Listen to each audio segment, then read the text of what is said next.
আব্বা এই তোমার ওই পাও ব্যথা না, সেদিকে একটু পাও সাপ্তাইলে আর কি আব্বা। আমার পাঁচশো ভালো করে যা সব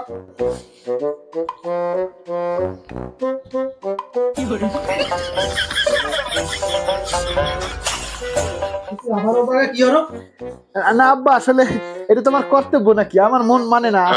আমি একটু চাই আপনার একটু হেল্প করতাম, আমার তো মন মানতে আছে না। আমি ঠিক আছি, আমি সুস্থ আছি, আমার পাঁচশো ভালো করে যা সব ভালো না। তুই গুলো যাইয়া একুলে আর আমি তোর বকুলে, দুই ভাই দুই কুলে, এই পিরিয়ড এইগুলা ঠিক পাবে না।